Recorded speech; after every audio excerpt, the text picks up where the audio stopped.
Revelando los secretos del Vaticano. del Vaticano.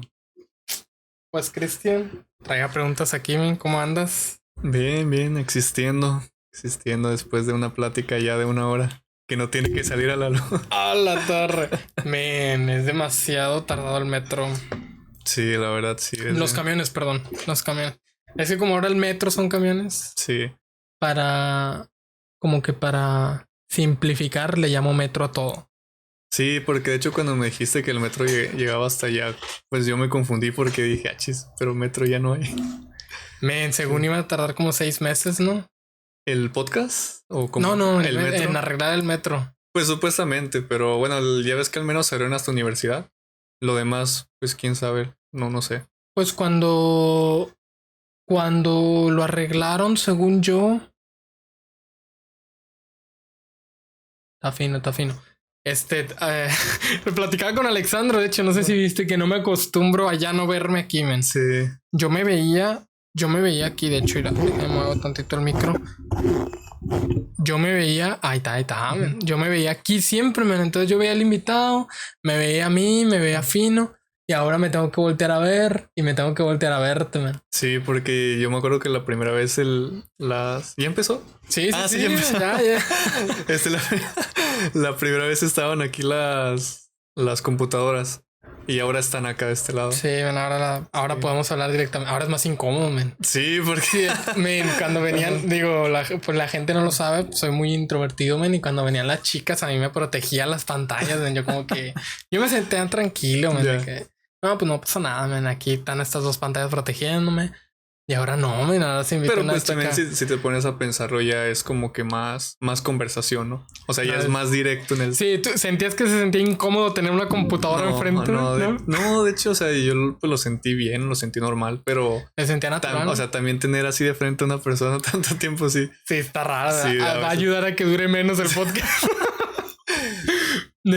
No, men, yo sí siento que ahora con este nuevo acomodo, men, sí siento que va a estar chido. Ahora va a estar chido. Pues bien, men, eres el segundo reinvitado, ¿verdad? Oye, qué curioso, ¿verdad? O sea, no fue aposta, pero mi primer reinvitado fue Juan, sí. el capítulo 1. Y mi segundo reinvitado eres tú, men, el capítulo 2. Sí. No es adrede, ¿verdad? No es que el capítulo 3 vaya a ser Aldo. No, ¿quién fue el capítulo 3? No, pero según yo, Aldo no fue el capítulo 3. ¿Quién fue el capítulo 3? No me acuerdo. Men, estamos en el capítulo 30 y cacho. Sí, o sea, pues ya desde que apenas estaba iniciando el podcast, que es lo que platicábamos ahorita, de cómo ha cambiado, o sea, el propio estudio donde se hace. A ver, y aquí voy a calarme, a ver quién fue el capítulo 3. ¿El capítulo 3 fue Aldo? Aldo. Oh, yo pensé que le había sido como el 10, el 5. No, men, el 10 fue una chica de pedagogía, men. Ah, sí. Creo que el último que conoces, Dani, fue el 7, men. El 7. Socio. ¿A poco? Y unos que se sienten de hace un chorro, por ejemplo, la Matemaga. Chuy fue el 16. El 16, yo pensé que había sido más alto. ¿Qué onda? Men, Crespo fue el 23. Yo Crespo lo siento hace mucho. Yo también siento que fue hace mucho y que ellos fueron hace poco. O sea... Sí, ¿verdad? Yo Crespo lo siento hace mucho, men. Y el 23 está bien cerquita del 30. 23 cerca. Bueno, depende con qué lo compares, ¿verdad? O sea, si comparas el 23 con ya le sabes a las magnitudes. Hasta de magnitud. Men, ¿cómo te está yendo en el semestre, man? Pues, o sea... Pues, o sea, yo digo que en general bien. O sea, van 3 semanas, ¿verdad? Tampoco no va mucho tiempo. Pero pues, o sea, normal, realmente como... Men, yo con las primeras 2 semanas ya definía cómo te iba a ir. Fíjate que yo lo definí con la primera. Ya. Sobre todo porque como solo llevo en sí 3 materias, que son las que platicamos, que es química computacional, astronomía de magnitud y física médica, pues se siente tranquilo porque pues tengo más tiempo. Pero como estoy entrando a las de posgrado, pues por ahí se compensa un poquito. Pero pues en general se siente bien, tranquilo. La verdad, ojalá que hubiera sido así desde el primer semestre. Dormir más, comer mejor, o sea. Ya te lo dejan hasta el final, man, ya todo demacrado, ya todo muerto. Sí, porque yo lo que menos quería era entrar a las temprano. O sea, no quería entrar temprano. Y pues ya entro a las 2. Entonces está... ¿A las 12? A las 2. No, a las 2, man. Mira, es de 2 a 3, 3 a 4 y 5 a 6. ¿A ti te gusta salir tarde? Sí, yo la verdad prefiero me di cuenta que prefiero los horarios en la tarde, porque yo soy una persona más de tarde-noche. De la mañana, la verdad, no. Ya. No. Yo soy más de día, man. De día. Pero también considerar que todo mi tiempo viví en Ciénega. No que sé es más o dónde menos es más lejos Sí, que venir sí. aquí, man. Ah, ok, no. Entonces yo si salía de 6 en adelante, era llegar hasta las 9 a mi casa en el camión. No, pues imagínate, yo hago media hora. O sea, De la facu a la casa, ¿verdad? No, men, yo salir a las 6, a partir de las 6 en adelante, que es cuando salen los trabajadores y las filas se ponen horribles, men, era llegar hasta las 9 a mi casa. Si me iba bien a las 8 y si me iba mal a las 10, man. Pero pues por lo menos no eres de las carreras que salen a las 10, por ejemplo. Oye, física no tiene nocturna, ¿verdad? No. Qué chido, men. A mí cuando me dijeron los de filosofía que ellos tenían turno nocturno, dije, qué enfermo. Pues, bueno, no, a mí, o sea, el nocturno así de literal de noche no me gustaría. Pero pues en la tarde yo creo que está bastante bien porque ya pues estás despierto, ya hiciste algo en la mañana, no sé. Fíjate, men, hace poquito invité a Baez. De hecho, por eso te quería invitar a ti, men. Sí. Se salió eso. Hace poquito invité a Baez y me sorprendió que él nunca se desveló. Que nunca se desveló, sí. man. No. Me sorprendió, men, que no le di el enfoque que quería, man. Yo quería un enfoque para el podcast con Baez. De partículas. Más de hablar de partículas, sí. man. Entonces dije, no, man, se me tienen que quitar las ganas. Voy a hablarle a Chris, man. Voy a hablarle a Chris y vamos a hablar un chorro de partículas, man. Ahorita todavía estás en la escuela de... ¿Cómo se llama? La escuela de física teórica en la que estás asistiendo. No, porque bueno, cuando estaba en el primer podcast estaba terminando teoría cuántica de campos y pues se terminó bien. Después inicié otra en geometría y topología en física, pero también ya se terminó. Se va a abrir el próximo mes. Física de partículas. No sé si voy a entrar. Juan Maldacena, ¿no? Sí va a ser el lecture, la inaugural, ¿no? Algo así. Sí. Pero no sé si voy a entrar a esa, porque ahorita como estoy con lo de la tesina, pues la verdad es que sí conlleva más tiempo. Y ¿Qué haces de tesina, man? Supersimetría. Supersimetría. Sí, claro que sí. Qué chido. ¿Qué enfoque le estás dando? Pues, o sea, es que para hablar de supersimetría realmente se requiere hablar muchas cosas. Y realmente mi intención no era hablar sobre supersimetría en la tesina, sino... Pues no sé, tenía varias ideas. Quería hacer algo de física matemática, pero como que no encontré. Y como pues estuve yendo a varias escuelas en el verano de prácticamente en todas hablaban o de matemáticas o de cuerdas. Entonces como que tampoco me quise ir tan allá de decir quiero hacer algo de cuerdas cuando no las entiendo completamente. O sea, requiere tiempo para madurar las ideas. Ya. Y dije, pues una buena aproximación es, o sea, ¿qué necesitas antes de estudiar cuerdas? Pues teoría cuántica de campos y necesitas saber supersimetría sí o sí. Y pues además me llamaba la atención porque, bueno, ya ves que el podcast pasado hablamos justamente sobre teorías gauge, simetrías, sí. Y ahora pues ahora extendemos a supersimetrías, pero en general el enfoque que le estoy dando es como herramienta. O sea, encontré que una buena manera de utilizarlo, no tanto para descubrir nueva física, sino lo utilizas para hacer cálculos. En este caso es en las teorías fuertemente acopladas. Por ejemplo, la más común es cromodinámica cuántica, sí. Como en cálculos que normalmente no podrías hacer porque la propia teoría no te lo permite, o sea que es muy difícil o no se sabe o solamente hay ciertos casos particulares. Al parecer con supersimetría lo puedes hacer. Y es lo que me llamó la atención, se me hizo interesante. Dije, pues por aquí le muevo a teoría cuántica de campos, sí, modelo estándar y pues supersimetría. Como herramienta. Sí, por eso, de hecho te iba a decir, supersimetría, según yo, está clasificada como más allá de modelo estándar, ¿no? Sí, en general el concepto supersimetría. El modelo se queda cerrado y luego más allá del modelo estándar está supersimetría, que sería gravitación cuántica, de bucles, teoría de cuerdas. Sí, de hecho tengo un amigo que su tesina la está haciendo en Quantum Blue Gravity. ¿Ah, sí? Sí, o sea, yo dije, no, esto sí es demasiado. Pero si se está metiendo en sí al tema o está... No sé qué enfoque le quiera dar, pero sé que sí quiere hacer algo de eso. Igual, la tesina no es muy estricta, entonces tú puedes hacer una revisión nada más, que es también lo que yo estoy haciendo. O sea, no voy a proponer nada nuevo porque eso lleva años, ¿verdad? Y solo tenemos como 3 meses. Sí, pero te iba a decir ni los 6 meses del semestre tenemos. No. Aunque puedes tenerlo. Yo hablé con Baez porque yo tuve tiempo antes. Yo hablé con Baez un semestre antes de la tesina para poder avanzarle más tiempo. Sí, pues de hecho yo O sea, él ya sabía que iba a ser Baez mi asesor. O sea, él ya sabía. Porque de hecho desde hace como 2 semestres, un semestre le había dicho que yo quería hacer algo. Y recuerdo que habíamos platicado sobre revisar el mecanismo de Higgs. Pero pues ahí se atravesaron las escuelas y cosas del semestre y ya realmente no pude hacer mucho. Y antes de salir de vacaciones del semestre pasado fue cuando fui a hablar con él. Y ya le platiqué de que si quería hacer por ahí, si me quería ayudar. Ya me dijo que sí. Todavía no tenía un tema.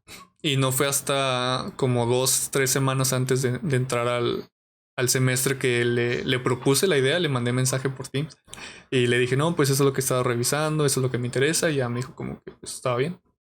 Man, este caso, ahora, a diferencia del primer capítulo, man, ahora ya tenemos más gente que no es de física. Ok. De hecho, aunque la mayoría de la demografía es de la facu, ya mucha gente que nos ve no es de física. Y sobre todo en TikTok, man, no es de física. Más o menos, ¿cómo introducirías básicamente lo más simple que tú creas? ¿Qué es supersimetría? Uy, esa es una buena pregunta. Te puedes explayar en explicar qué son las partículas, man, qué son los campos. Es que realmente para entender supersimetría es curioso porque es una simetría muy rara. O sea, es una simetría diferente a las que normalmente conocerías. ¿Por qué? Porque, por ejemplo, no sé, una simetría como, no sé, que algún sistema es invariante entre rotaciones, es decir, tú lo rotas o que tú lo trasladas, se mantiene igual, etcétera, que es lo que entendemos como simetría. Pero en teoría cuántica de campos tenemos que hacer distinciones. Hay dos tipos de simetría, que son las internas y que son las espaciotemporales.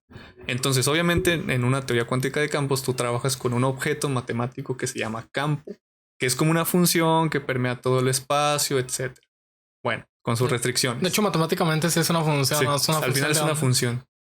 Entonces, tú lo que buscas es aplicarle ciertas transformaciones a los campos que los dejen invariantes. ¿Qué transformación? Pues la que se te ocurra, por así decirlo. Las que afectan directamente al campo, por así decirlo, son las internas. Y las que afectan a lo que lo rodea, su entorno, por así decirlo, para que se entienda, son las espaciotemporales. Entonces, es curioso que la supersimetría es una simetría espaciotemporal. ¿Por qué? Porque, bueno, existen dos tipos de partícula que son las que se diferencian por su spin, que son los fermiones y los bosones. Los fermiones tienen spin spin fraccionario, y los bosones no. Semientero y entero. Esa era la palabra. Sí, se me fue completamente. Sí. Entonces la supersimetría lo que hace es mezclar fermiones con bosones. Es decir, si tú le aplicas una transformación a un fermión, ¿cómo transforma respecto a un bosón? Eso es la supersimetría. Obviamente, para realmente entenderla es muy complicado y es amplio. ¿Por qué? Porque tienes que saber, obviamente, qué es un fermión y qué es un bosón. Para saber qué es un fermión y qué es un bosón, ¿qué tienes que saber qué es un spinor? Para saber qué es un spinor, tienes que conocer el grupo de Lorentz, grupo de Poincaré, tienes que revisar otros teoremas como... Hay un teorema muy, muy importante en supersimetría, bueno, en general, que es el teorema, no sé si tiene un nombre, pero se llama Coleman-Mandula. Okay. Resulta, o sea, en relatividad especial tenemos el grupo de Lorentz. Si tú, que son rotaciones, Wood, etc.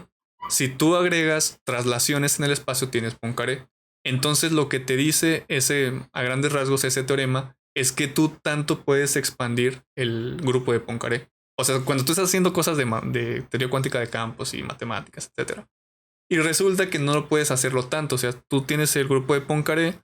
Por cada simetría existe un objeto que se llama grupo de simetrías, que son unas operaciones que tiene que cumplir, etc. Y bueno, resulta que tú multiplicas ese grupo de simetrías del espacio interno por el grupo de Poincaré y es eso lo que te da. Pero resulta que supersimetría se lo salta y hacen cosas raras. O sea, esa es una idea general y la verdad es un tema es muy amplio. También es muy debatido porque realmente no se ha encontrado que realmente exista la supersimetría. Pero pues igual es bonito, o sea, matemáticamente es muy, muy bueno, es muy, muy divertido de estudiarlo. Físicamente también tiene consecuencias muy altas y es muy importante. Experimentalmente, pues, si la preguntas a un experimental, probablemente te va a decir que eso no existe y no se va a encontrar. Ya. Pero bueno. Como con la teoría de cuerdas o la teoría cuántica de bucles, así, ¿verdad? O sea, de hecho es curioso porque una de las motivaciones para estudiar supersimetría justamente es cuerdas. Si tú realmente quieres estudiar teoría de cuerdas, tienes que saber supersimetría. Sin supersimetría no se puede cuerdas. Ya. Es algo bastante curioso. Sí, y como quiera hay muchos libros, bueno, las notas de consulta, por ejemplo, cuando yo hice mi tesina, la mayoría te llevan a supersimetría y lo notas cuando empiezas a ver de que hablan Lagrangiano Susi. Sí, Cuando de repente aparece el Susi en todas partes. Y caray, ¿quién fue Susi? O sea, la verdad se fue que es Supersymmetry, ¿verdad? Y en las escuelas de verano, al menos en la de la UNAM, sí fuiste, ¿no? Creo. No, es que ya son en línea. ¿Son en línea? Son en línea. Y no me inscribí porque cuando fue la escuela de verano de la UNAM, yo creo que estaba en Guanajuato, León. En otra escuela. En otra escuela de verano. Sí. Bueno, la escuela de verano, la escuela de física fundamental. Cuando de hecho, esa no había habido, sino que este año apenas va a reiniciar y va a ser en Culiacán. Y yo sí me inscribí y estamos en la espera. Esa escuela de verano está muy buena. No, bueno, en esa escuela de verano Ajá. vas a ver que van a hablar de van a empezar a hablar de supersimetrías. Pero lo más raro es que desde el inicio. Creo que, si yo mal recuerdo, el primer día empezamos a hablar de modelo estándar y para el segundo día ya estaba metiendo supersimetría. Sí, porque los temas que se van a tocar, o sea, porque ya está el temario, va a ser el modelo creo que va a ser modelo estándar. Va a haber física matemática porque es teoría de grupos aplicada a física de partículas. Ya. Es cromodinámica cuántica. También es física de partículas experimental. Que el que la va a dar es, creo, no sé si todavía, pero cuando yo lo conocí era el director del Simvestab. Y él participó en el bosón de Higgs, o sea, en el descubrimiento. Sí, o sea, él es una persona que es súper buena onda y le sabe mucho. Y no me acuerdo qué más, pero, o sea, va a estar muy bueno. Hay un curso creo que es en la Universidad de Argentina de física de partículas, que literalmente el curso es de, ¿cómo se dice? Nivel de licenciatura o maestría, no estoy seguro. Y se llama física de aceleradores de partículas. Me imagino que es súper experimental, nomás por el puro nombre, man. Pero está chido, man, porque me imagino que las personas de ahí salen como con esa oportunidad de poder participar en el CERN en un acelerador de hadrones. Y me llamó la atención porque traté de ver el temario, porque el temario está en internet, de hecho. El temario está en internet. Y sí, es súper experimental. Empiezan a hablar de primero que es un acelerador, que son las partículas, lo que obtienes. O sea, vienen mecanismos. Es que el mecanismo de un acelerador siempre es un circulito con varios niveles, varios niveles en donde, según la energía que tenga la partícula, tú te das cuenta de qué partícula es. Y yo dije, no, yo no podría eso. No, de hecho es muy interesante porque, bueno, es que eso no sé si lo platicamos alguna vez. Y creo que fue el semestre pasado, participé en un concurso, se llamaba Concurso de Estancias Experimentales. Y era para hacer estancias en el CERN. Yo llegué hasta la etapa final, pero ya de ahí ya no pasé. Y haz de cuenta, ahí nos fueron, o sea, tú enviabas tus documentos y de todos los que enviamos documentos, fuimos como 70 más o menos, de todo el país. Nos seleccionaron como a 10 para eran 2 días y primero me acuerdo que un doctor del Simvestab nos dio una clase del modelo estándar, se llamaba Introducción al Modelo Estándar. Fueron 2 días. Y de hecho, como era la más teórica, yo era el que participaba más. O sea, te lo juro, participaba y nadie decía nada. Y entonces llegaron las experimentales. Una era de detectores de partículas, que nos enseñaron cómo hacer uno. O sea, se supone que eso presencialmente, que creo que se llevaba a cabo en la UAP, pero no hubo recurso y pues fue en línea. Entonces, nos enseñaron cómo hacer un detector de partículas. Nos explicaron los diferentes tipos que hay. Al final te hacían una evaluación. Y después te digo que el siguiente día también nos dieron unos datos. Teníamos que ahí responder unas preguntas, hacer unas gráficas, etc. Y el último día, el segundo día, fue el doctor que te digo que nos va a dar la clase. Bueno, si es que voy a la escuela de física, ya diciendo que voy a ir. Él dio la clase se llamaba, creo que estadística para no me acuerdo qué, pero él dijo que, o sea, se enfocó en qué es lo que tienes que saber de física de partículas, como la terminología, si es que tú estás allá, para que no te pierdas en lo que están diciendo, ¿verdad?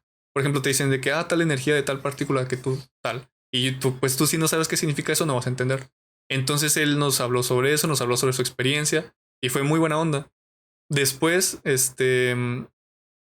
recortaron al siguiente día la mitad, o sea, solo quedamos como 5 más o menos. No manches. Solo 5 y nos hicieron entrevistas. Haz de cuenta, tú entrabas a una reunión y creo que eran como 10 doctores y cada uno te hacía una pregunta y tú, oh, lo bestia. Porque además eran en inglés y yo nunca había dado una entrevista en inglés, estaba súper nervioso. Y pues ya di la entrevista y ya después de ahí ya yo ya no pasé, ya me quedé ahí, o sea, yo me puse muy nervioso. Y pues preguntaban cosas, o sea, no difíciles, ¿verdad? Como de que, ¿cómo te ves en 5 años? ¿Cuáles son los principales experimentos que se hacen en el CERN, en DESI, etcétera? Cosas así. Y pues bueno, o sea, fue buena la experiencia. O así era, ya. No, yo pensé que de que te ponían ahí de que es el tiempo.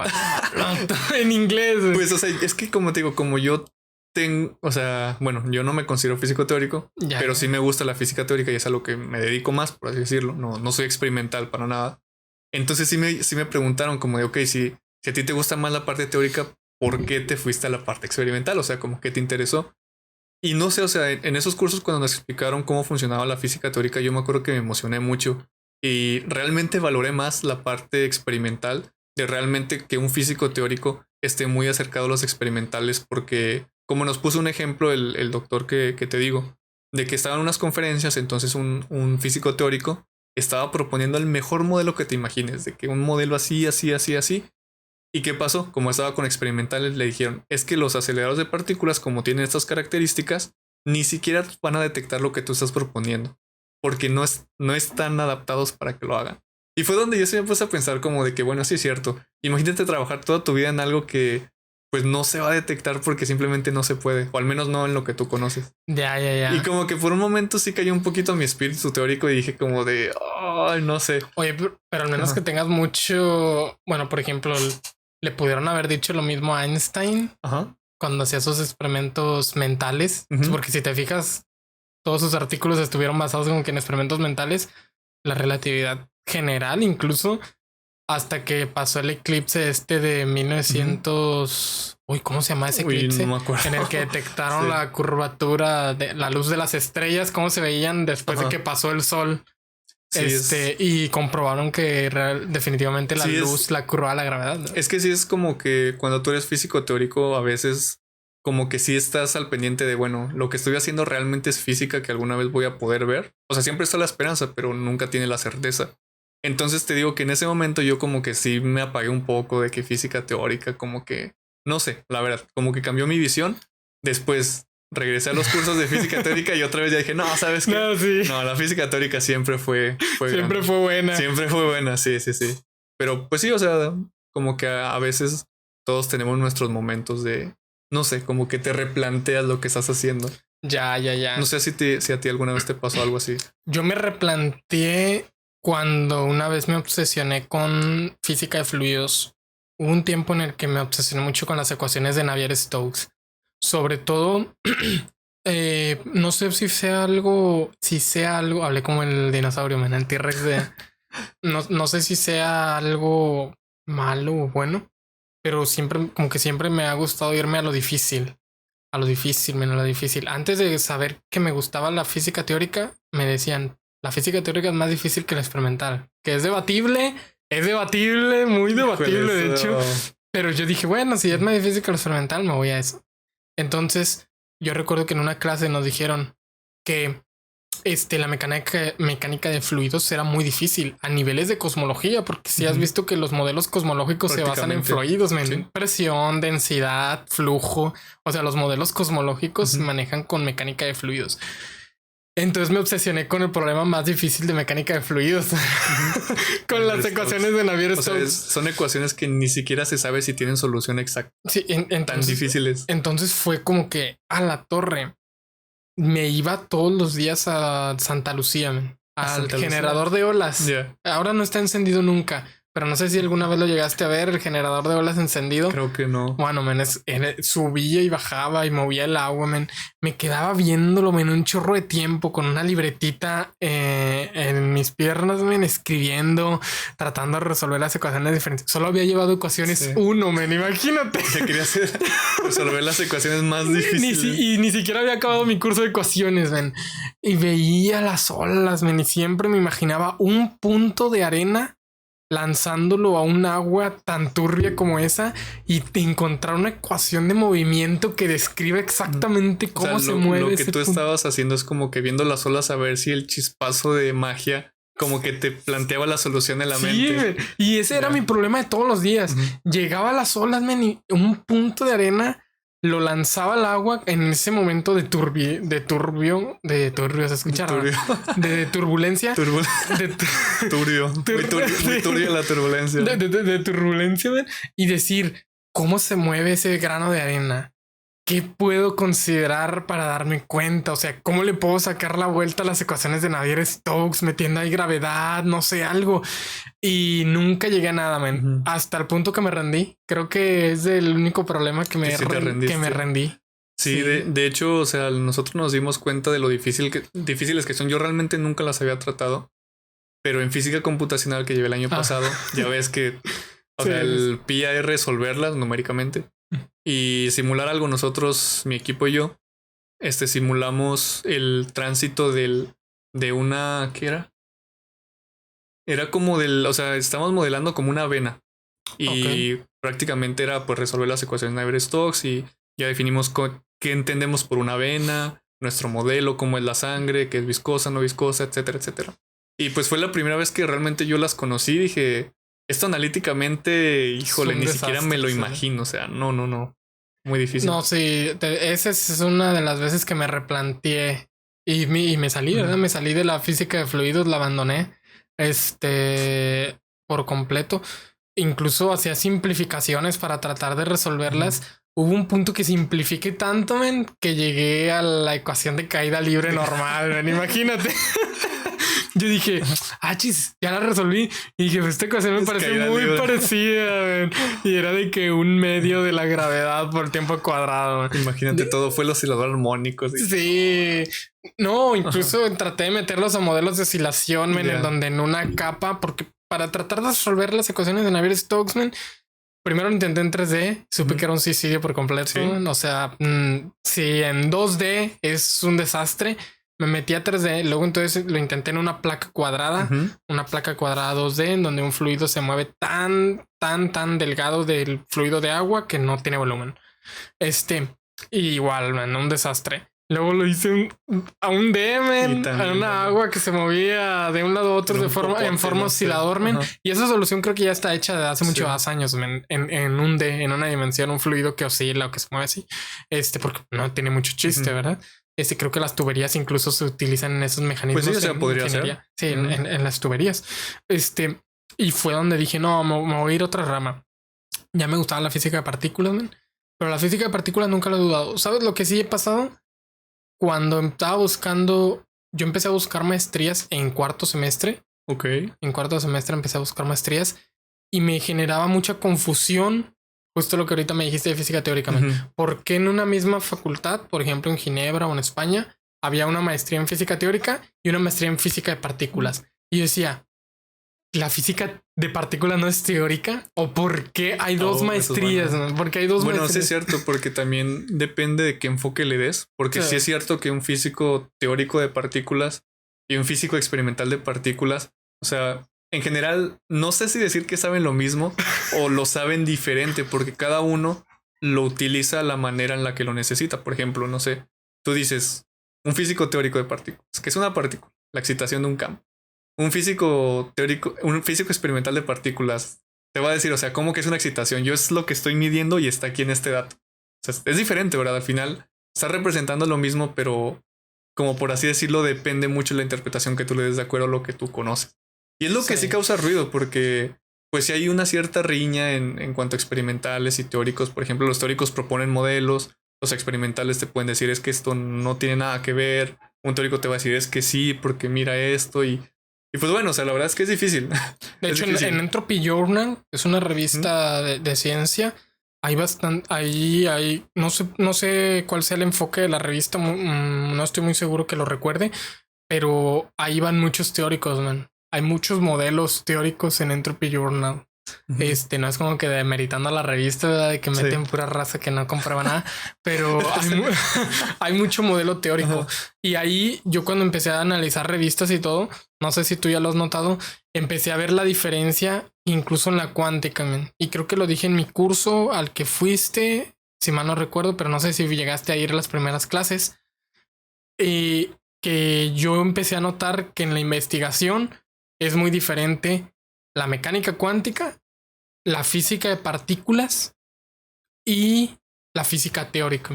Pero ¿en qué sentido dirías que son diferentes? Por ejemplo, los artículos de mecánica cuántica, yo he visto cuando empiezan a hablar de artículos de mecánica cuántica y casi siempre todos son cálculos. Sí. De que la ecuación de Schrödinger utilizando un potencial tal restringido para cierto tipo de potencial. Y normalmente la Lagrangiano era modelo estándar, ya lo recordé. Y normalmente la mecánica cuántica siempre se basa como que en ese tipo de... Los artículos siempre son tipos cálculos. Y solo algunos, que ya son libros, no artículos, en interpretaciones de mecánica cuántica. Ok. Están pesados. La física de partículas, normalmente he visto que los papers de física de partículas sí son muy experimentales. De hecho, incluso el paper de cuando vieron el momento anómalo del muón es súper experimental. Vienen resultados de el experimento LHCb y de no recuerdo cómo se llamaba el otro experimento, pero vienen resultados del LHCb y lo comparan. Y también cuando comparan no el momento anómalo del muón, el de la disvarianza entre el número leptónico, la universalidad del momento leptónico, algo así. Que prácticamente que si se descompone un leptón con dos neutrinos, los neutrinos tienen la misma probabilidad de ser neutrino electrónico, neutrino muónico, neutrino tauónico. Sí. Pero que experimentalmente gana los electrónicos. Siempre hay más neutrinos electrónicos que neutrinos muónicos o tauónicos. La universalidad del número leptónico. Entonces empecé a ver y los papers de física de partículas son muy experimentales. Y cuando te metes a los papers de modelo estándar, eso sí, casi siempre luego empiezan con Susy, que con teoría de cuerdas. Entonces yo empecé a diferenciar un rango, como que según lo que quieren hablar, el paper tiene cierto enfoque. Por ejemplo, a mí en lo personal, al menos en densidad matemática, se me hace más denso leer un paper de mecánica cuántica que un paper de física de partículas. Un paper de física de partículas, aunque es muy denso porque es física nueva prácticamente, física nueva, también mecánica cuántica, pero siento que no se enrollan tanto en las matemáticas como lo hacen los de mecánica cuántica. Bueno, yo creo que nunca he leído o no que recuerdo uno que sea enteramente de mecánica cuántica, porque bueno, también depende de lo que tú busques, ¿verdad? Vas a encontrar. Realmente yo papers experimentales casi no he visto. O sea, sé que los que sí he visto, obviamente son muy amplios y te ponen todos los procedimientos que utilizan en los experimentos. Por ejemplo, el del descubrimiento del bosón de Higgs. Esos sí los tuve que leer porque hice una presentación para una materia. Bueno, que al final no expuse nada, ¿verdad? Pero igual lo investigué y me gustó mucho. O sea, la verdad está muy padre. Pero cuando tú te metes a los teóricos, más teóricos, sí están densos porque realmente, obviamente, pues no te van a explicar todo lo que tú tienes que saber para entenderlo, sino pues tú tienes que saberlo para poder entenderlo. Y a veces están tan amplios que no, o sea, yo la verdad no... Sí me cuesta o me ha costado en general. Pero también, por ejemplo, hay otros que hacen reviews, o sea, que te explican todo de manera bonita. Obviamente tienen como 100 páginas los papers. Ya es un libro. Ya, o sea, es un libro. Pero sí, pues es que realmente ahorita como pues prácticamente todo se basa en los experimentos. Realmente sí es una parte muy importante y probablemente una más como de mayor cantidad los papers que van a salir de física de partículas en ese caso experimental, ¿verdad? Porque al final lo que te va a decir si tu modelo está bien o no son los datos. Entonces aparece el resultado del experimento y ya se empiezan a hacer modelos. Sí, pues los papers sí depende de cuáles busques, ¿verdad? Sí. Yo busco mucho en esa revista, en Entropy Journal. Y en ese aspecto yo diferencié como que las ramas. Y por ejemplo, de hecho lo podemos calar ahorita. En la Universidad de Ginebra, prácticamente te agarra la física teórica y te la despedaza, te la parte en varias ramas bien distintas. Que ahorita Jaime anda ya, ¿verdad? Sí, una foto que anda. Sí, el doctorado. En el doctorado, mandaba en el observatorio, creo, ¿verdad? Sí, vi que subió por ahí una foto. Qué buena onda, se hizo el doctorado en Ginebra. Bueno, esa universidad está chida, las maestrías que tiene de física. Sí, pues de ahí han salido algunos Nobel, ¿no? Si mal no recuerdo. Sinceramente no sé. Pero No. sí, pues bueno, es de las universidades top mundiales, sobre todo en Astro. La verdad, qué buena onda. Y que tiene... Lo pongo en inglés porque está en francés, men, y nada. Por ejemplo, de física teórica, yo sé que una universidad muy buena es Bonn, en Alemania. Esa universidad sé que está bastante bien. Nadie más no sé, sinceramente. No conozco muchas. Porque, bueno, es que actualmente mucha de la gente que se va a física teórica, pues obviamente tú tienes que saber también algo experimental. Digo, sí, bueno, algo experimental, algo computacional para hacer cálculos. Entonces, pues bueno, al final siempre se trata de colaboraciones. ¿Tú crees? Sí, yo creo que sí. Y es que, por ejemplo, Baez ya no los ha dicho mucho. O sea, tú tienes que saber colaborar. Por ejemplo, tienes que hacer no sé, tienes que saber manejar cierto software para poder hacer ciertos cálculos. O sea, ya no vas a hacer todo a mano como antes. Bueno, sí es más romántico de que tú te pones, haces tus cálculos y así. Pero pues, o sea, también tienes que optimizar el tiempo y si hay herramientas que te ayudan a hacerlo más rápido, pues lo tienes que hacer. Mira, man. Como que la super parte. Física elemental y física nuclear. Física nuclear. Es una maestría, man. Cada maestría es diferente. Maestría en física de materia cuántica, que ¿cómo se traduciría? Pues materia cuántica. Materia cuántica, nada. O sea, no.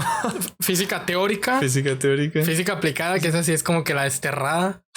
Y luego cosmología y astrofísica de partículas, que creo que es la que tiene Jaime. Si mal no recuerdo. Ajá. Entonces yo siento que como que te la super descompone, ¿no? ¿Tú cuál elegirías de esas, man? Si tuvieras que elegir una. Híjole, es que yo creo que está difícil. O sea, es que, bueno, también voy a hablar desde el enfoque que tengo ahorita.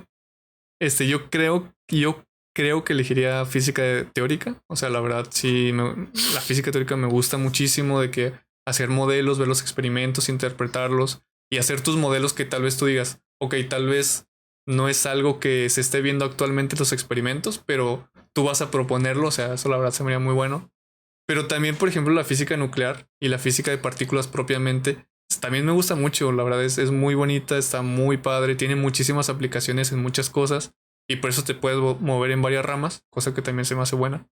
Entonces, no sé, pero yo creo que actualmente elegiría física teórica. Sí, yo también elegiría física teórica. En algún tiempo pude haber elegido partículas elementales y física nuclear. Probablemente antes de llegar a mis últimos semestres. Y mis primeros semestres seguramente hubiera elegido cosmología y astrofísica de partículas. La verdad, yo también. A mí la cosmología me parece súper interesante, la verdad. Y sobre todo, por ejemplo, por este modelo del inflatón. O sea, cómo todo se reduce al final de cuentas a un modelo cuántico, man. O sea, incluso cuando te pones a analizar el inicio del universo, estás hablando de un campo cuántico que genera fluctuación. Bueno, esto está cero comprobado, ¿verdad? No, eso sí. Nadie lo ha demostrado ni nada. Esto es completamente especulación. ¿Cómo se puede llegar a que eran fluctuaciones cuánticas en un espacio y de repente una de esas fluctuaciones de la nada hizo todo el universo? Está bañadísimo a estudiar cosmología. Bueno, no sé, a mí la verdad cosmología como que la verdad sí la tengo muy separada. Ajá. O sea, no porque no me guste, la verdad es una materia, es una rama muy buena, muy interesante y que tiene muchísimo auge y muchísimo de donde lo veas. Pero como que cosas de astro, de relatividad, gravitación, como que siento que no son para mí. No, como que no me llaman tanto la atención estudiarlas como es, pues, partículas prácticamente también. Últimamente teoría de cuerdas me está gustando muchísimo. También cosas de física matemática para teoría de cuerdas es algo que con el curso pasado de geometría y topología es algo que no sabía que existía, pero me gustó. También hay otros tipos de teorías, otras maneras de abordar teoría cuántica de campos. Existe uno que se llama teoría cuántica de campos topológica, que se escucha. Se estudia algo que se llama cobordismos, que de hecho en una de las escuelas que fui, nos dieron una clase de cobordismos y te lo juro que yo salí y dije, ya sé a lo que me voy a dedicar. Cobordismos. Un profesor de Argentina se llama Guille Ah, Guille Silva. Sí, creo sí, que es. él tiene un curso en YouTube. Ah, ¿en serio? No un No curso, sabía. una clase, perdón, Una de clase. cuordismos. Sí, no sabía. Ha estado, bueno, ya ves que también sí entraste a las clases de supersimetría. Ah, bueno, él. Sí, él, es él. Sí, Sí, él y tiene una escuela, un curso completo de ¿cómo se llama este modelo de Maldacena? de ADS. ADS-CFT. Sí, de hecho también nos dieron una clase en esa escuela de holografía, o sea, pero holografía en general. Y también cuando la vi, o sea, vi uno de los resultados que, sin temor a equivocarme, más me ha impactado en física. O sea, del más impresionante es que era algo así la idea. O sea, no recuerdo exactamente porque la clase duró como 3 horas. O sea, fue una clase muy larga por un doctor de la UNAM, pero muy buena. Prácticamente la idea de las holografías es que aparentemente tienes dos teorías que no tienen nada que ver, pero resulta que son una misma. Por ejemplo, tú puedes hacer cálculos en una y tú puedes reproducir resultados en la otra y cosas similares, ¿no? Por decir algo. Entonces que prácticamente relatividad general era equivalente a estudiar el plasma de quarks y gluones. O sea, cosas así de que tú dices... Sí, o sea, la dualidad ADS-CFT, ¿verdad? Ese era el resultado. Y por ejemplo, me acuerdo que él dijo una frase que yo como que sí me dejó muy de, no, pues sí es cierto. Es que es absurdo, pero funciona, o sea, funciona y es algo que, no sé, yo me acuerdo que salí de esa clase y sentí que había abierto mi quinto ojo, decía, no inventes. O sea, dije, no, esto es impresionante. Ya. Bonito, la verdad, es muy bonito. Sí, bueno, Guille, habló de ciertos tipos de espacios, sobre todo las formas curvaturas de ellas, y en uno cilíndrico explicó cómo tenía ese parentesco a cuando te ibas a una teoría conforme, a una CFT. O sea, en altas energías, creo que era en V, si mal no recuerdo, en altas energías. ¿Cómo estabas estudiando la misma ecuación? Lo mismo. La misma ecuación, es como cuando estudias spin e no, sí. No. Spin y... Hostia, creo que sí era isospin. No, creo que no. No, me estoy equivocando. O sea, porque bueno, obviamente el spin, o sea, tú lo puedes ver de muchas maneras, pero el isospin es... Sí. Es la simetría que te diferencia entre... ¿Cómo se llama esto? Tartanar. No me acuerdo. O sea, algo así, porque eso me acuerdo que lo había estudiado hace ya algunos meses, la simetría de isospin, que por ejemplo tú puedes construir un lagrangiano de bariones. Sí, entonces, como tienes diferentes tipos de partículas... Ya me acordé. Sí, ajá, pero sigo explicándolo. O sea, tú tenías que encontrar alguna manera de diferenciarlas.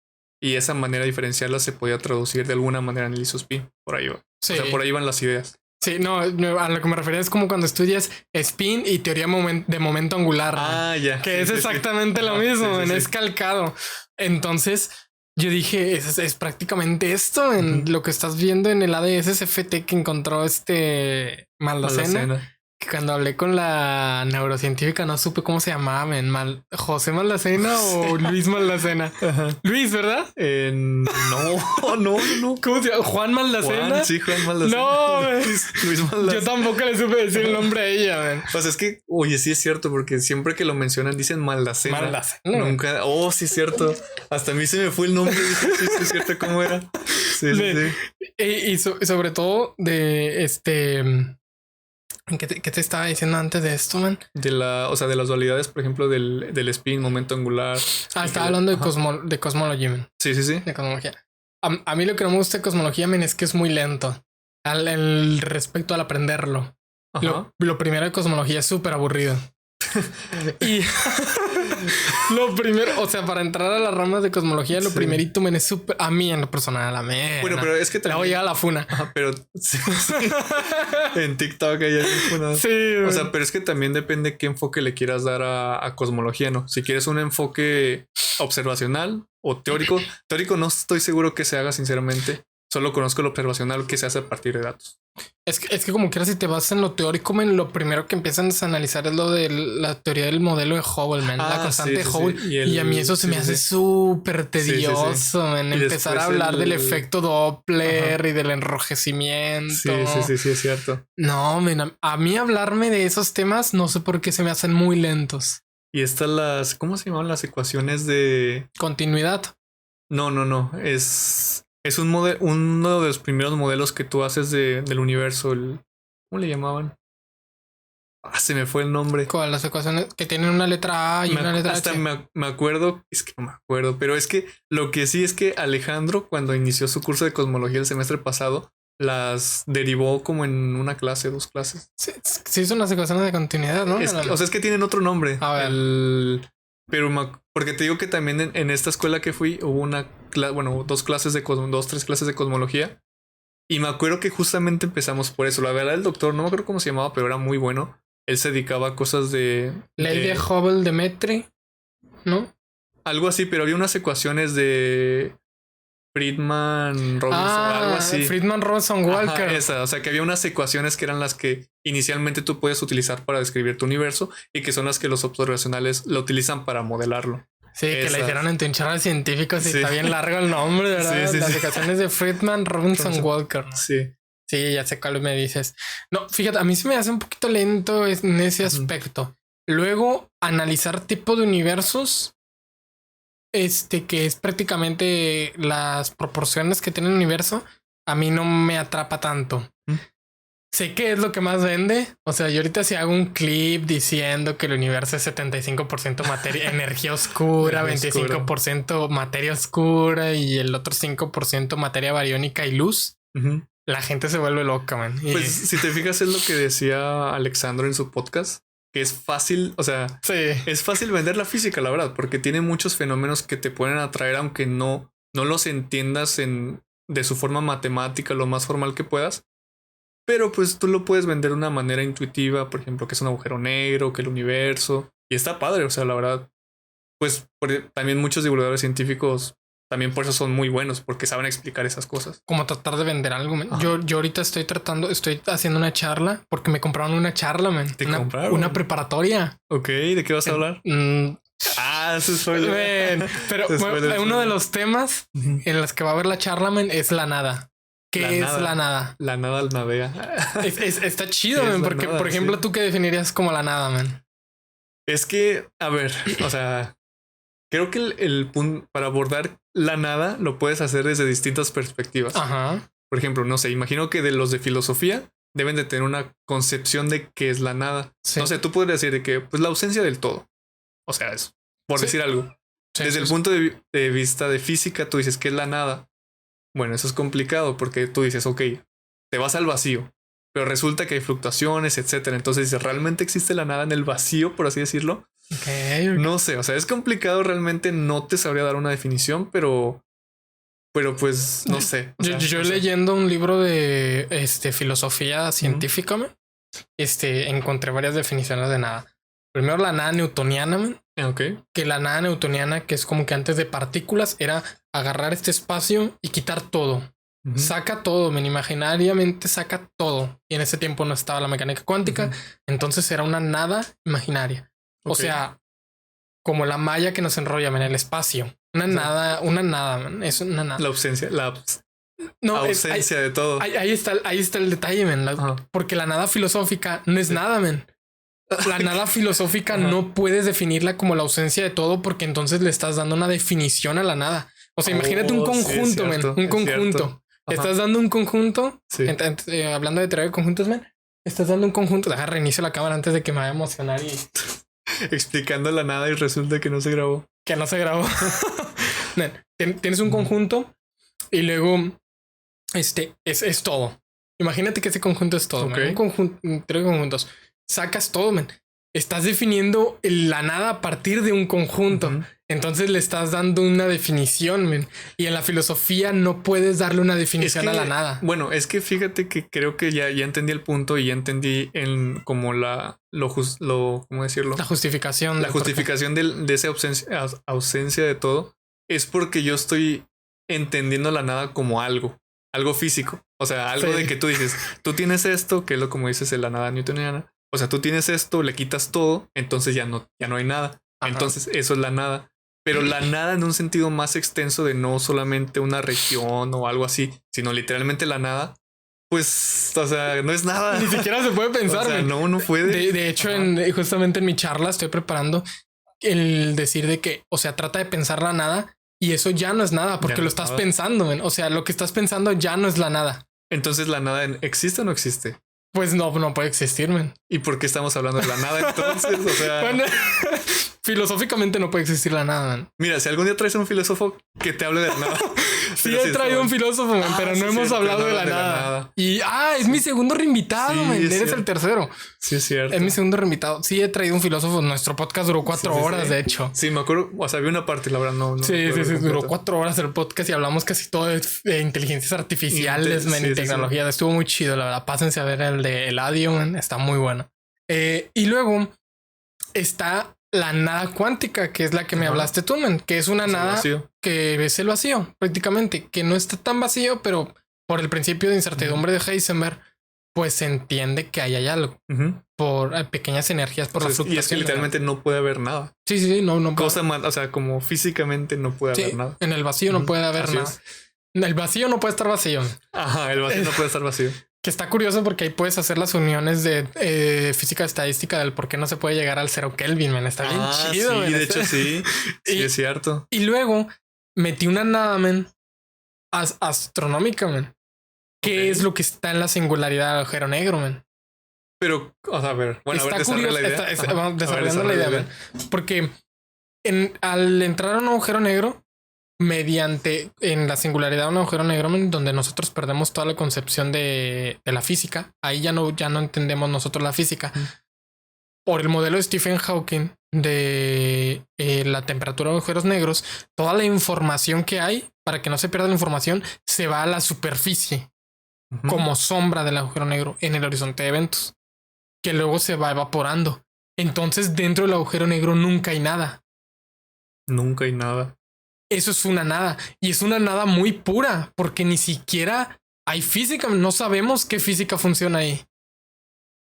Pero ¿tú crees que es una nada por nuestra ignorancia respecto a lo que hay ahí? ¿O porque Sí. objetivamente es una nada? Yo creo, no importa lo que yo creo, a la ciencia no le importa lo que yo creo antes de decirlo, Así es. pero yo creo que no hay nada por nuestra ignorancia.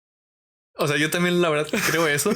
Porque es como que está demostrado hasta que se pruebe lo contrario. Ok. Entonces, pues nosotros podríamos decir que sí, no hay nada o hay cosas, no sé, pero pues realmente no lo sabemos. O sea, hasta que bueno, si es que en algún momento se puede estar ahí. Pero utilizando, o sea, más o menos agarraste la onda, utilizando mi lógica del por qué diría que no hay nada. Sí, Porque si para que no se rompa la paradoja de la información, todo lo que Ujú. cae en el agujero negro tiene que irse a la superficie en el horizonte de Ujú. eventos. Entonces nunca nada cae en el agujero negro. Ajá. Siempre está vacío y no tiene nada. bueno, sí, bueno.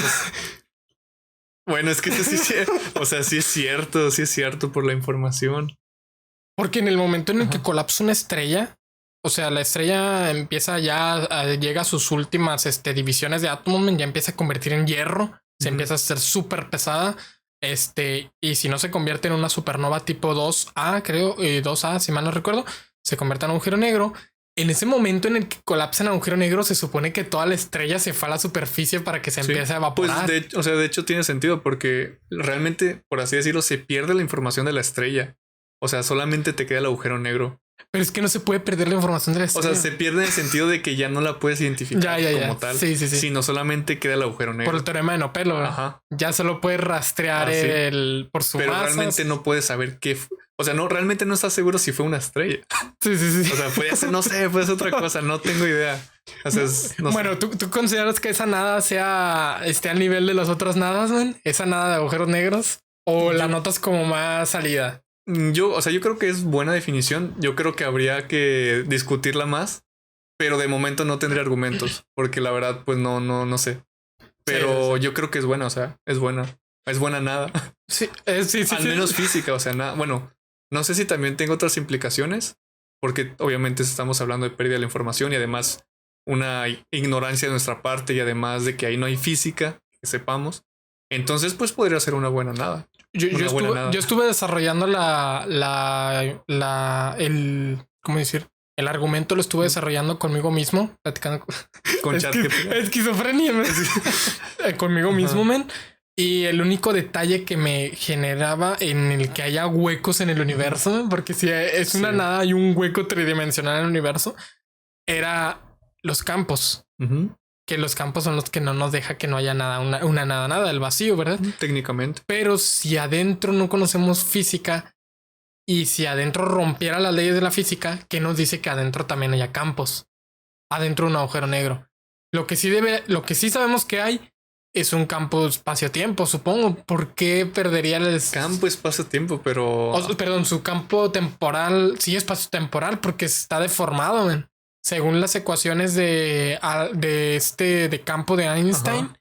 cuando llevas el tensor energía-momento cero, estás deformando el espacio-tiempo, entonces al menos el agujero negro está cumpliendo con las ecuaciones espaciotemporales de la relatividad general. Pero, o sea, dijiste que campo espacio-temporal. Es que en mi mente sonó como que un campo que contiene la información de algo que va más allá de lo que conocemos, por así decirlo. Ya, a lo mejor... O sea, porque, bueno, o sea, para entender la relatividad general no es como que tengamos un campo, o sea, sino Sí. tú tienes materia, la pones, curvas, etcétera. Pero realmente, si te fijas en relatividad, no hay campos en el sentido de teoría cuántica de campo. Sí. Si hay otras estructuras que sé que se estudian, por ejemplo, en el Congreso de Física del año pasado, entré a una plenaria de creo que era estudiante de maestría o doctorado, no recuerdo. Y él estaba estudiando las cuerdas cósmicas, le llamaba. O sea, yo nunca había escuchado de eso y que son objetos cuánticos muy amplios. Se escucha turbio. Sí, o sea, yo cuando lo escuché dije, si cuerdas se escucha raro, esto se escucha mucho más. Y me acuerdo que platiqué un poquito con él. La verdad no recuerdo mucho porque ya tiene tiempo. Y la verdad es que no investigué más sobre el tema. Pero, pues, o sea, imagínate campos cuánticos a nivel macro, estudiarlos de esa manera. O sea, para mí suena muy, muy loco. Muy loco. Ya. Sí, de por sí la cuántica al llevarlo a lo macro está medio random. Pues, o sea, de entrada, si tú cuantizas la partícula relativista que tienes teoría de cuerda bosónica, no funciona. Sí. No funciona. Pero igual sí o sí vas a terminar llegando a y si tratas cuerdas. de relativizar la cuántica así sin hacer movimientos tampoco funciona. Uy, bueno, el inverso nunca lo había escuchado. O sea, nunca lo había pensado. Relativizar. O sea, matemáticamente, si empiezas a juguetear con la ecuación de Schrödinger, utilizando las definiciones de relatividad, generalmente quedan cosas bien turbias. No te lleva a las ecuaciones de... Ni siquiera de campo. Klein-Gordon. No te lleva a las de Klein-Gordon ni nada. Te lleva unas mugres bien extrañas, man. De hecho, yo por aquí debo de tenerlas, que nada más de verlas, tú te imaginas que no existen, man. O sea, tú nada más... O sea, ¿cómo relativizarías algo? O sea, no... Como que buena pregunta, man. Buena pregunta. O sea, porque obviamente cuantizar, pues bueno, eso tiene sentido. Pero mira, men, se verían cosas así. Ecuación de Schrödinger relativista. Se ve bañada, ¿verdad? O sea, se ve rara. Sí, se ve curiosa. Se ve rara. Y igual te muestro el procedimiento de cómo lo hice, men, pero... O sea, ya cuando tratas de llevarla como que la cuántica a lo macro, sí está medio raro. De por sí. Ahora esto de cuerdas cósmicas. Sí, cuerdas cósmicas, o sea... o sea, ya es demasiado, o sea, la verdad es demasiado. No sé, obviamente si hay gente estudiándola es por algo, pero yo la verdad no sé del tema. Solamente recuerdo que fui, me llamó la atención, dije, qué padre, yo no lo conocía, pero no siento que es algo a lo que me dedicaría, o porque no lo conozco. Tal vez si lo leo más digo, pues no, sí está padre. Pero sí, pues bueno. No, hay un chorro de cosas en la física de partículas que te ponen. Por ejemplo, yo no sabía, y yo lo sabía nada más porque lo escuché en un podcast en el que salió Javier Santolaya, en el que dijo que hay científicos serios que sí hacen modelos taquiónicos. ¿De taquiones? Sí, yo me quedé, sí. ¿What? ¿Científicos serios? De taquiones. De taquiones, pero lo usan como herramienta, no como una definición real. No sé por qué me recordó a supersimetría. De que lo utilizas como herramienta. Sí, como ahorita me dijiste. Lo utilizan como herramienta los modelos taquiónicos, sino como que existiera un taquión real, men. Pero ¿para qué? O sea... Sinceramente no he encontrado ninguno de esos artículos. Apenas tendría que ver a Javi, men, que lo traigan de nuevo. Para preguntarle. Aquí le pregunto. De qué onda con los modelos taquiónicos, ¿no? Sí, men. Yo me acuerdo que cuando empezamos, o sea, los taquiones, men, que muchas personas de este podcast tampoco saben que son taquiones. Bueno, sí es cierto. ¿Qué es un taquión? O sea, son partículas que prácticamente viajan más rápido que la luz. O sea, tienen todo lo que puede salir mal, sale mal con esas partículas. Men, lo peor de todo es más turbio, men. Su velocidad mínima es la velocidad de la luz, men. O sea, no. Todo lo que está mal con esa partícula. De hecho, te salen masas negativas Sí. en las ecuaciones de Einstein cuando utilizas taquiones. O sea, Te salen energías negativas. Y no en el ámbito restrictivo de la mecánica cuántica en el que te pueden salir energías negativas. Y luego eso lo pasas a una densidad de probabilidad y hablas de probabilidades negativas, que son las de Dirac, sino que aquí te salen energías negativas reales. ya de hecho, algo similar pasaba con la teoría de cuerda bosónica, ahorita que lo recuerdo, porque, a ver, es que, o sea, tú tienes una partícula relativista, ¿no? Vamos, una partícula relativista. Entonces tú la intentas cuantizar, la cuantizas. Y entonces resulta que esa partícula, bueno, además tiene que vivir en 26 dimensiones. Sí. Para empezar, o sea, además, quiero algo sencillo. O sea, ya te dices, ok, esto ya está un poquito extraño. Entonces también no puedes hacer cálculos más allá de cierto límite. También, si mal no recuerdo, te aparecían taquiones. O sea, te aparece todo mal, o sea, todo mal.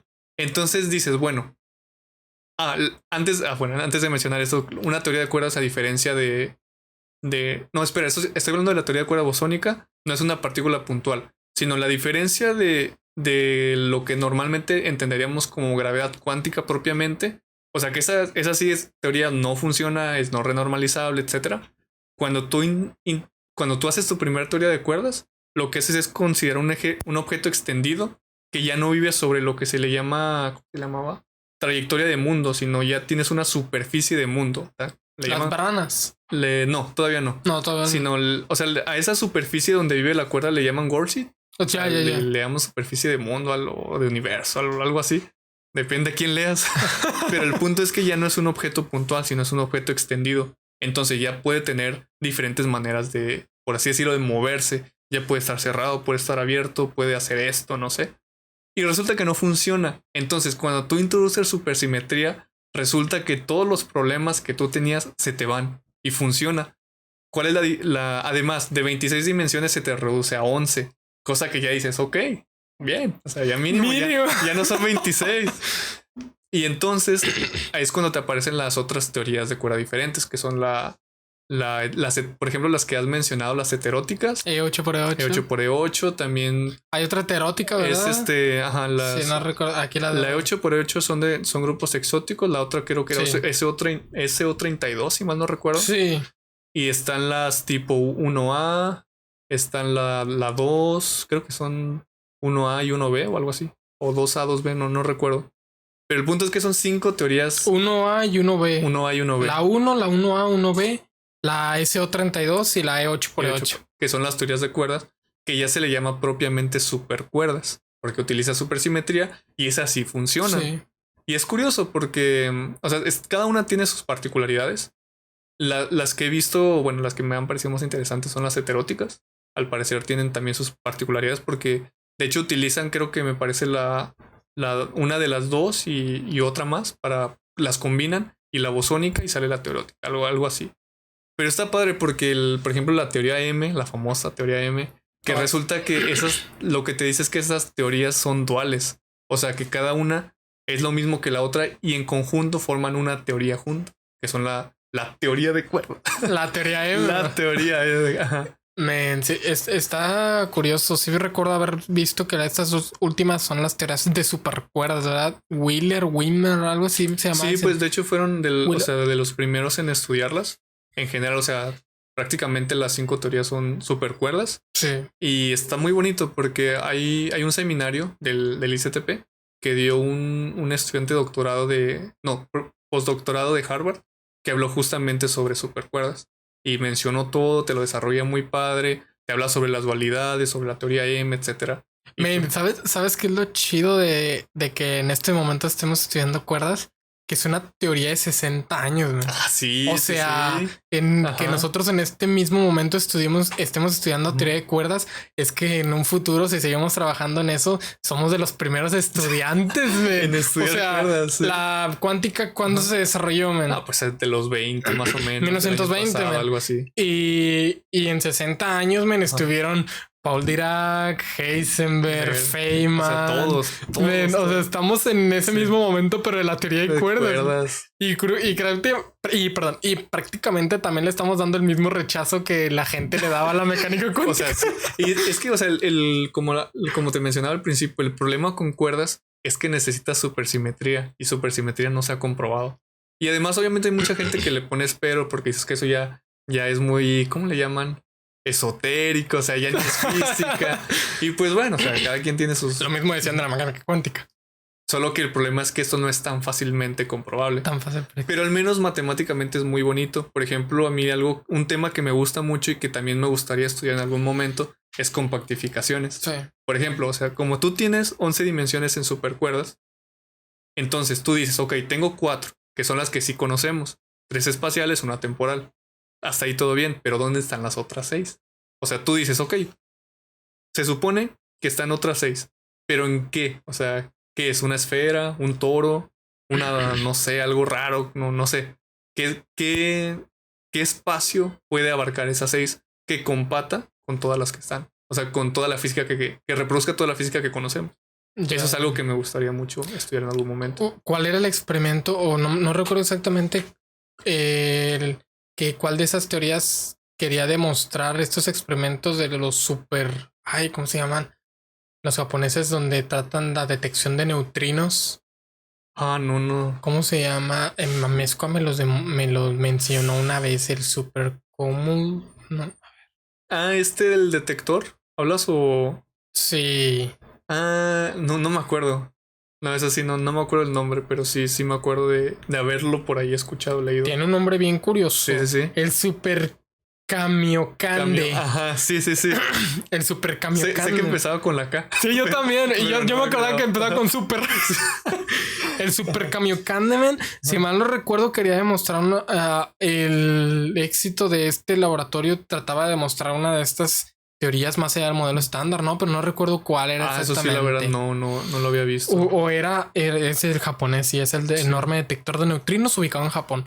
Pero no recuerdo si era esto o si era el que trataba de demostrar el problema de que el primer modelo estándar no tenía en consideración las masas de los neutrinos. Ya. Eso sí, la verdad, no estoy seguro. Pero... O sea, para que un experimento quiera demostrar física más allá del modelo estándar es muy complicado. Además de que se necesita muchísima energía, es como que, ok, hay tantos modelos más allá del modelo estándar que ¿cuál vas a querer hacer? De hecho, había un divulgador que decía que había para detectar, no me recuerdo si era el gravitón, para en el caso de la teoría cuántica de bucles, había que tener que construir un acelerador de partículas del diámetro de la Vía Láctea. Lo ves. Imagínate. No, está súper bañadísimo. Sí. ¿No? O sea, ni siquiera es real. O sea, ni siquiera tiene sentido. O sea, no tiene sentido ni siquiera. O al menos, bueno, no sé si en 1,000,000 de años es que seguimos por aquí. Tal vez intentar hacer simplemente los detectores, ¿no? Según yo, los rayos gamma que caen en la superficie de la Tierra tienen energías que, o sea, vienen a toda hostia, incluso más energéticas que las que están en el LHC. Pues de hecho, eso es lo que la gente de astropartículas hace, estudiar ese tipo de fenómenos. Astropartículas. Sí. ¿Por qué estás degenerado? No, sí, o sea, es lo que he visto que hacen porque sí, en algún momento me llamó la atención astropartículas. Y generalmente estudia lo que le llaman rayos cósmicos. Que son esas energías, esas partículas, esas cosas que vienen del espacio exterior. Aparentemente no se sabe dónde. Entonces tú las estudias y puedes ver qué física puedes obtener de eso. Y está padre. Bueno, yo creo. Por ejemplo, los neutrinos, que es un problema muy abierto actualmente. Los neutrinos, man. No, yo te digo, sobre todo la teoría de cuerdas, porque física de partículas es así, no sé cuántos años tiene, pero debe ser no tan vieja. Porque si mecánica cuántica tiene unos que 120 años, 110 años. Que unos 100 más. 100 años más o menos. Física de partículas tiene que tener menos, man. Pues ya hasta que se consolida el modelo estándar. Sí. Probablemente el 70, 60 más o menos. No tiene más de 50, unos 50 años más o menos.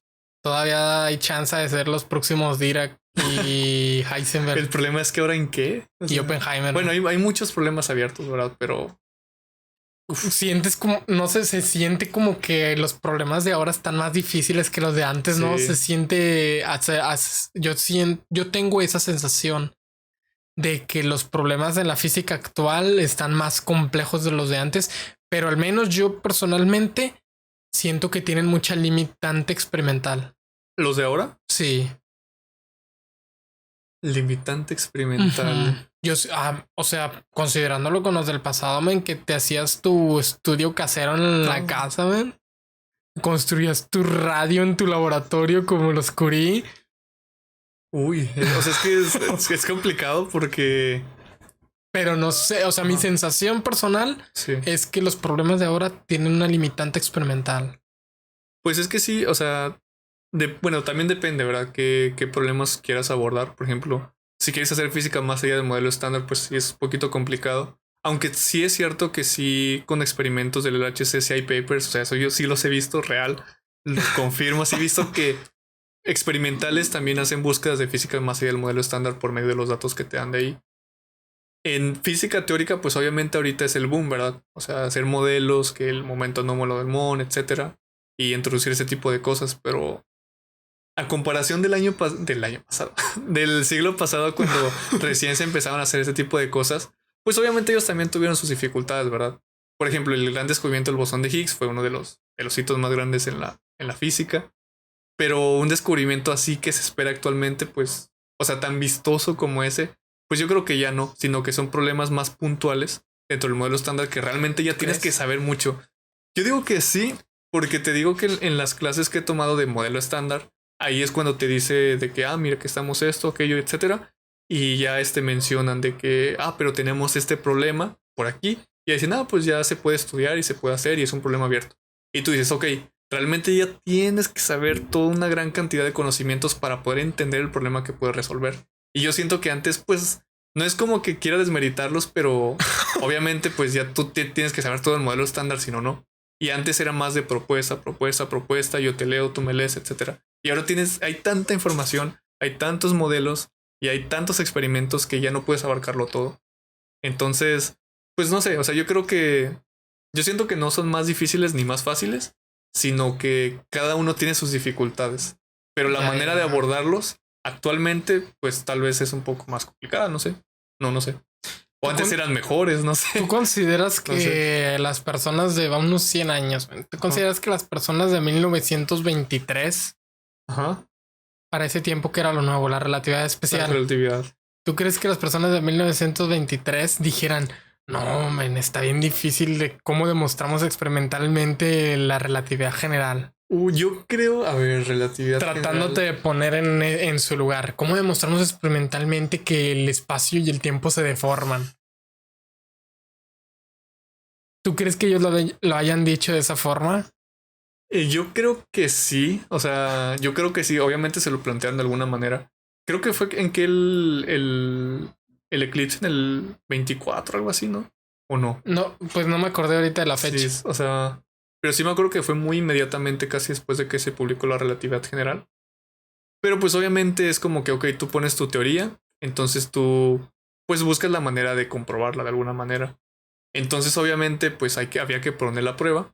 El problema es pues tal vez no tan difícil porque dices, ok, si tú tienes esos efectos donde la luz se dobla, se tiene que desviar ciertos grados por el campo gravitatorio, en este caso del Sol, etcétera, pues yo creo que al menos encontrar experimentos de ese estilo, entre comillas, muy entre comillas, no era tan difícil porque literalmente la naturaleza te lo dio. Obviamente si no hubiera relatividad, pues no se hubiera podido, pero al menos de ese sentido no. Pero en física de partículas yo creo que sí fue más difícil. Porque, ok, tú dices, hay que comprobarlo de qué manera, pues fuerza bruta, hay que colisionar partículas. ¿Cómo? pues hay que acelerarlas. Pero el problema es ¿y cómo construimos un acelerador? Entonces, puede que también haya estado complicado. Y lo mismo para cosas de cosmología, astrofísica. ¿Tú qué es lo que necesitas? Necesitas telescopios potentes que te permiten hacer las observaciones que necesitas. Entonces, ¿cuál es el problema? Pues de tecnología. Y una vez que lo tienes, pues bueno, ya puedes abordar otro tipo de problemas. Ya. No sé, o sea, es complicado. O sea, como te digo, es difícil ponernos en su lugar porque obviamente nosotros lo hablamos desde el conocimiento que tenemos ahora y desde las herramientas que tenemos ahora. Sí. Pero si ellos se pusieran en nuestro lugar, también puede que dirían lo mismo de que es que ustedes ya lo tienen todo, está bien fácil. No sé, o sea, no Era sé. monstruoso, ¿no? Sí. Bueno, yo lo hablé con Baez y que él decía que tenían menos distracciones en el pasado. Sí. Bueno, eso también es cierto. Sí, yo no sabría qué tan denso sería traer a la época un Newton, un Einstein, a tratar de que vean. Imagínate, Newton se quedó pues con su teoría corpuscular de la materia, de la luz. Sí. Ahora imagínate que ya está esta teoría de cuerdas. ¿Tú crees que sí daría? Sí, pues es que era un genio, Newton era un genio. Sí. Aunque dejó la ciencia, si mal no recuerdo, cuando empezó a trabajar en una revisión, si mal no recuerdo su biografía, se había alejado de la ciencia por un problema de estrés, ¿no? Algo así. Había tenido un ataque de estrés muy fuerte y sus últimos años de su vida hacía como revisión de placas o algo así, de archivos. No, eso sí. Bueno, la verdad. Falsificaciones. Bueno, el final de la vida de Newton no.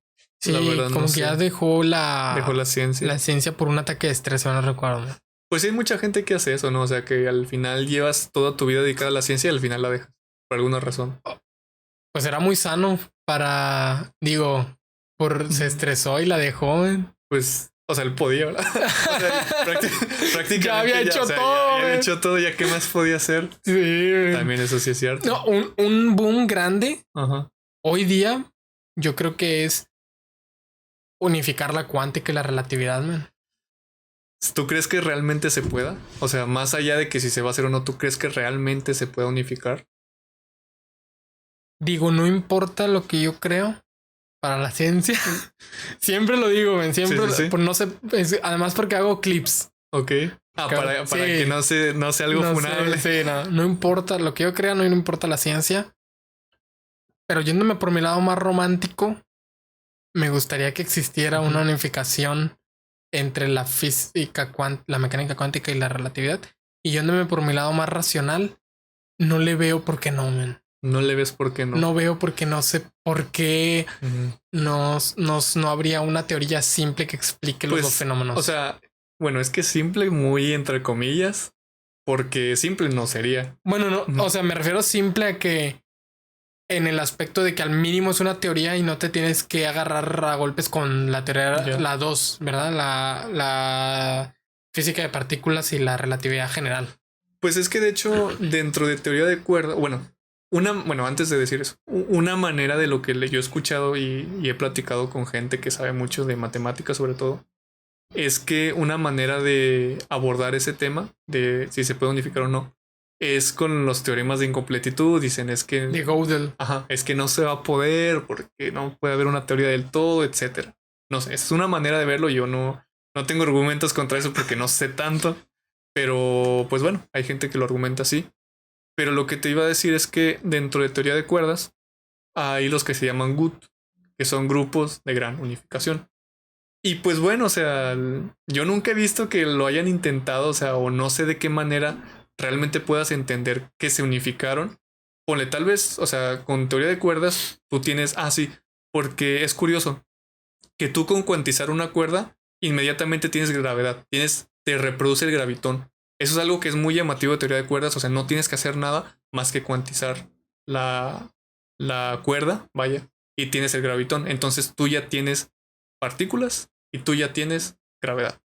Entonces, teoría de cuerdas es una manera, si quieres verlo así, de tener las dos juntas, pero pues obviamente tienes que hacer que se compruebe. O sea, si mientras no se pueda comprobar, pues desunificadas. No sé qué otras maneras haya de hacerlo o de intentar hacerlo, pero al menos en cuerdas, pues sé que sí hay algunas maneras. Sí, pero tratando como que con un argumento lógico, o sea, poniéndote a pensar un poco. Ajá. En ese aspecto, ¿consideras que hay argumento lógico que te diga que no no se puede haber algo que explique todo. Algo O sea, que explique todo, uy. O sea, una teoría O sea, que explique las dos, ¿verdad? Que Ya. explique las dos. Mira, yo te puedo dar mi argumento, pero más que argumento es lo que yo creo, o más que no estoy dando lo que yo creo. Lo que a mí me gustaría, o sea, voy a ser más humilde. Ok, No me voy a llegar a que eso es una opinión o que es una creencia, sino es una esperanza. Ya, ¿sí? ya. Y en esto me lo voy a resumir simplemente en algo, una idea muy sencilla. Que el universo es elegante, que al universo le gustan las cosas simples y las cosas simétricas. Entonces, desde ese punto de vista, yo no me gustaría pensar que no se puede ver un por qué no. Todas las teorías pueden coexistir en una, porque al final, vamos a decirlo así, el universo siendo uno, lo que sea que signifique eso, pues, ¿por qué no habría una manera de explicarlo a partir de simples principios que te deriven todo lo mismo? Obviamente es muy complejo, tiene sus cosas, pero pues al final, como el libro El universo es elegante, de alguna manera, entonces a mí me gustaría pensar que sí existen principios simples que te deriven todo lo demás. Me encantaría pensar que es así. Ya. Yo no sé por qué, razonando un poco, yo siento que puede unificarse viendo la naturaleza del resto de teorías. Pero es que también está medio curioso porque el resto de teorías también está turbio, ¿ven? Porque todos lo estamos basando en sentido humano.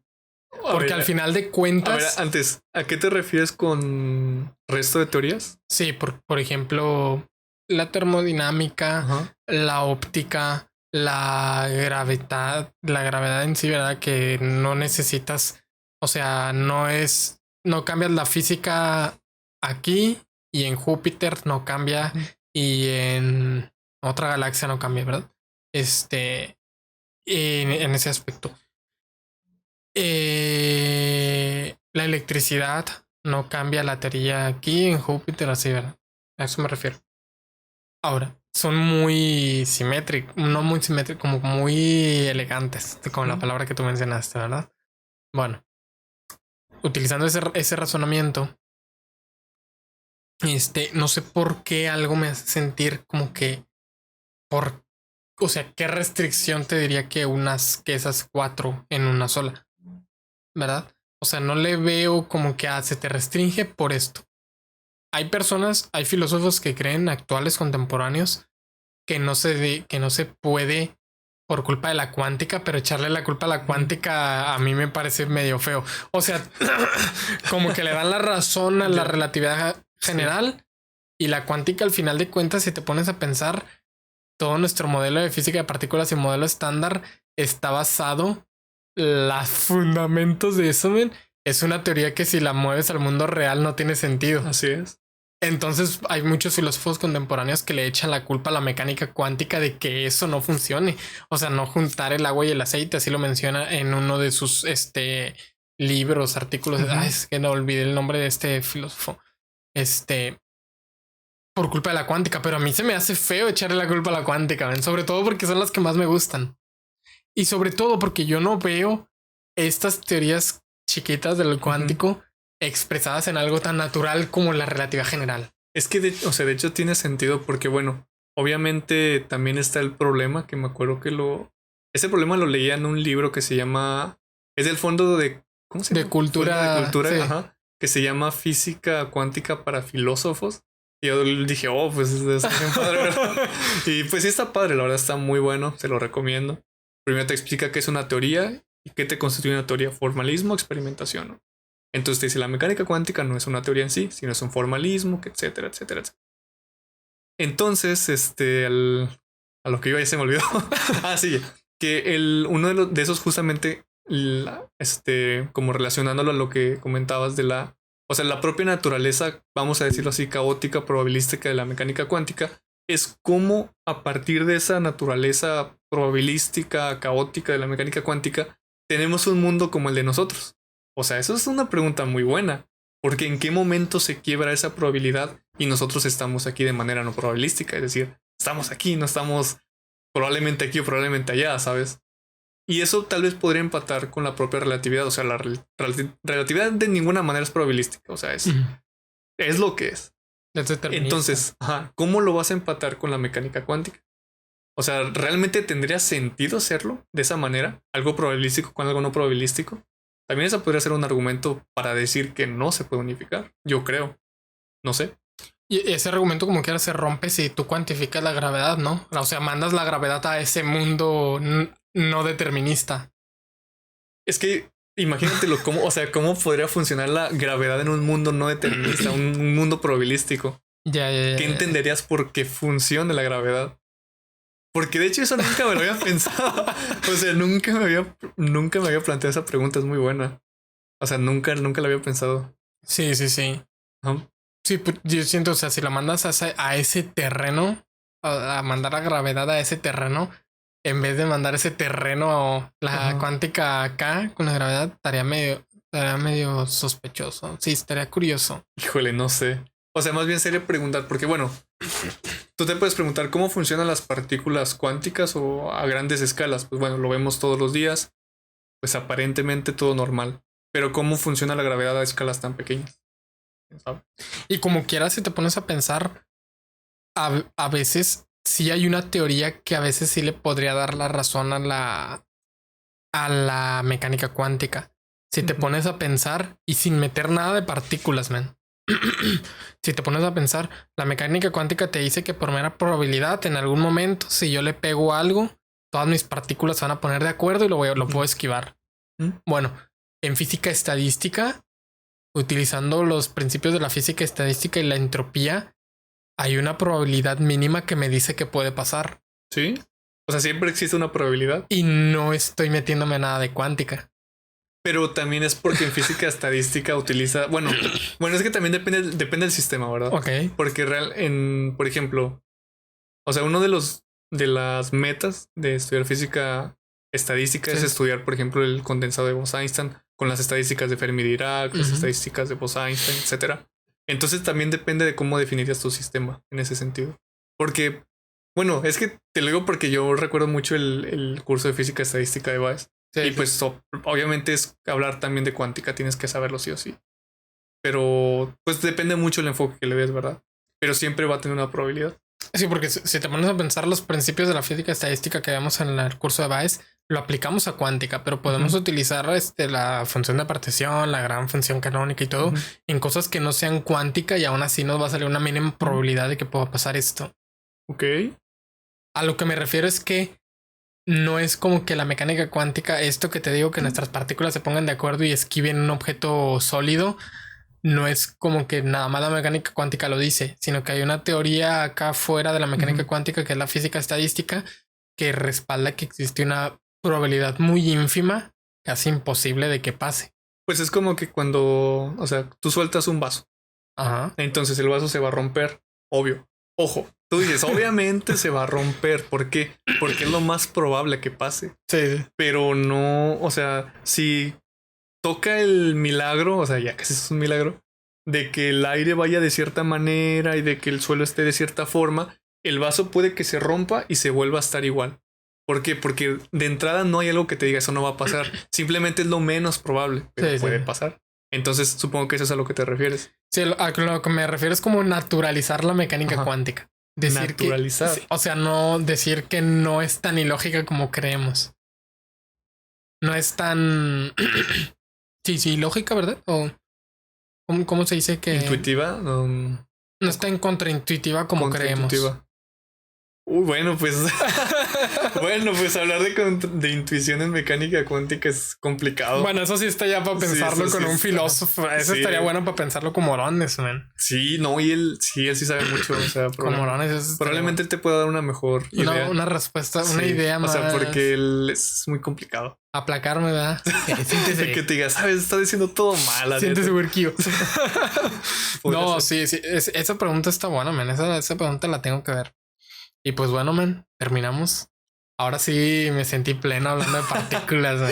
Hablamos de tantas cosas y fíjate que yo pensé que íbamos a hablar de muchas otras cosas porque te digo que en verano fui no solo a escuela de física, sino también de matemáticas. Sí. Fui de topología y yo pensé que íbamos a hablar sobre eso. No, de hecho cuando para las personas del vídeo, cuando le hablé a Chris para grabar, me había dicho de primera respuesta que quería esperarse porque Sí. tenían más cosas.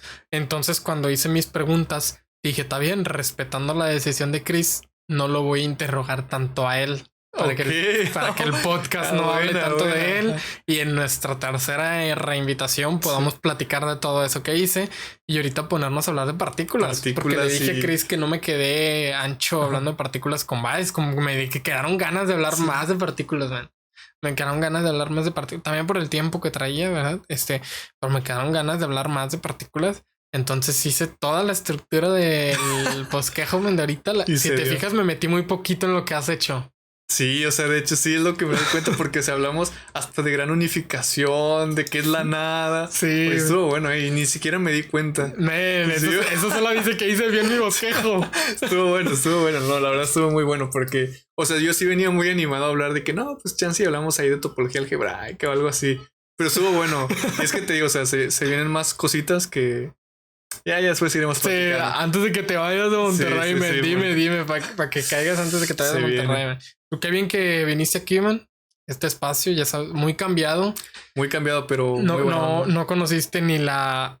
Chris es el segundo capítulo. Y Chris conoció al estudio betísimo. Un estudio en el que no teníamos esa consola. Nos escuchábamos desfasados. No teníamos estos micros. Era otro, no sé si te acuerdas. Era un banco, o sea. Se sentaba en un banco, no en una silla. No había clima. Pero no era necesario que hubiera clima. Sí, porque no había frío, man. ¿Qué más, man? Tenía la computadora aquí. Sí. O sea, la verdad sí ha cambiado. Ha cambiado bastante. Sí. ¿No viste la segunda edición del estudio, man? Que era prácticamente ahora una silla. Pero no era esa. Era otra, una de patitas de madera, solo que rip con la silla. Me imagino. Era una silla, eran estos bracitos, pero eran otros micros. Y la misma consola que utilizaba en ese entonces. Luego la tercera edición era esa consola, una nueva cámara, no esta, que ahora van a ver a Chris de que en Full HD 4K, super alta resolución. Sí. La otra era una cámara, una webcam. Bueno, era una webcam, la del primero y la del segundo.